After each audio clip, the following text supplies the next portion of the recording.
жырға батырды әсіменге кел қосыл Ақтөбенің жастары сізді шақырды Ақтөбеге кел досым алтын күннің астында ойнап билеген Менің туған жерім Ақтөбе қаласы Батыс Қазақстанның басты шаһары әрі Ақтөбе облысының орталығы. Жалпы халық саны 500 мыңнан асқан қаламыз қазіргі таңда Батыс Қазақстан облысының ең ірі қаласы атанып, өнеріміз спорт пен мәдениеттің алтын бесігіне айналды. Батырлармен қатар қазіргі күннің мақтаныштарына айналған тұлғалардың туған жері Ақтөбеміз өндірісте де көш соңында қалмады.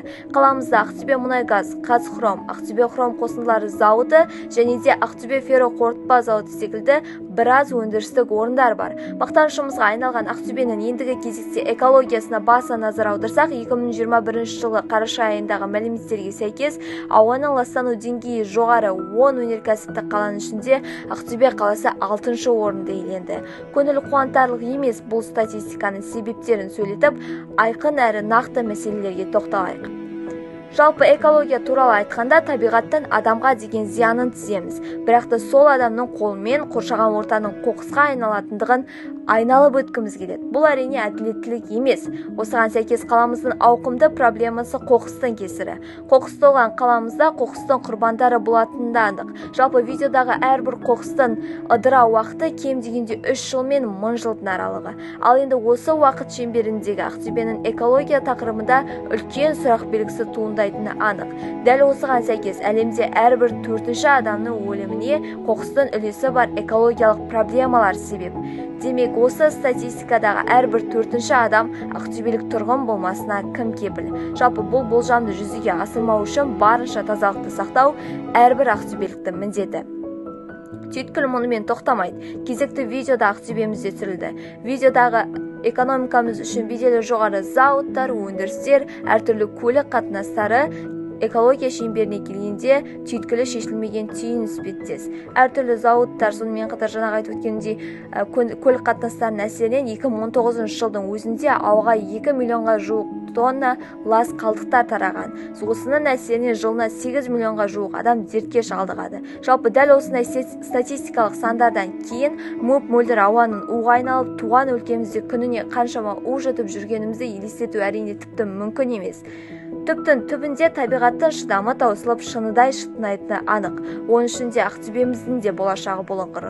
Ендігі адамзаттың қазамы қандай болмақ? Дәл осы проблемада менің ұсынар шешу жолдарым ол қайта өңдеуді жіті әрі қатаң түрде бақылауда ұстау және де жаңа кәріз станцияларын сала отырып, қалдықсыз өнім шығаратын цех жұмыстарын іске қосу. Жалпы дәл осы тұста басқа шет ел мемлекеттеріне мысал әрі үлгі ретінде айтарлықтай ол Швеция мемлекеті. Қазіргі таңдағы қоқыс проблемасы орын алып жатқан мемлекеттердің бірі, бірақ та бұл елдегі қоқыс проблемасы басқа тараптан көрініс тапқан. Яғни бұл мемлекетте қоқыс тапшылығы орын алып, Швеция өзге мемлекеттерден қоқыстарды сатып алуда. Жалпы Швеция мемлекеттері арнайы полигондар арқылы қоқысты тіпті күліне дейін энергияға айналдырып, барлық жағына жаратуда. Дәл осындай қадамдарға мен Ақтөбенің бар алатына, Ақтөбенің болашағына, дәл осындай іс-әрекеттердің қажет екеніне және Ақтөбенің де экологиясы дәл осындай дәрежеге жететініне мен жалпы толықтай сенем. 90 ауыз сөздің тобықтай түйіні табиғатымыз ұлы мұрамыз әрі асыл қазынамыз екені анық. Енді осы асыл қазынамыз өзінің ең мүшкіл халіне жетіп, экологиямыз туралы айтпақ түгілі сөз бастай алмайтын халге жеткен кезде өзін әлемнің әміршісі сезінетін адамзат қайтпек. Бұл жауабын білгін келмейтін қорқынышты жұмбақ. Не дегенмен осы жұмбақ әрбіреуіміздің санамызды ойландыруы тиіс екені хақ.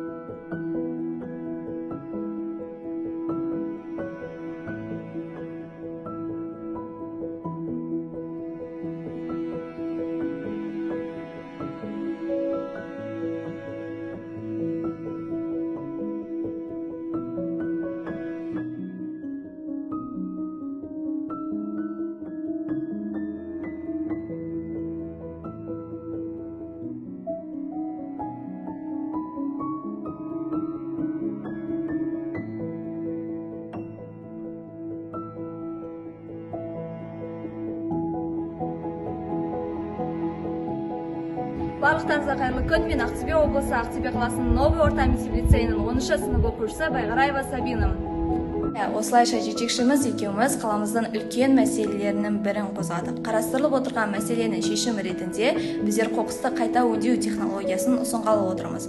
Бұл технологияның алғашқы кезеңінде қала тұрғындары карточка жүйесі арқылы өз қоқыстарын тапсыруы қажет. Ақылды контейнер автоматты түрде қоқыстарды сұрыптап ажыратады.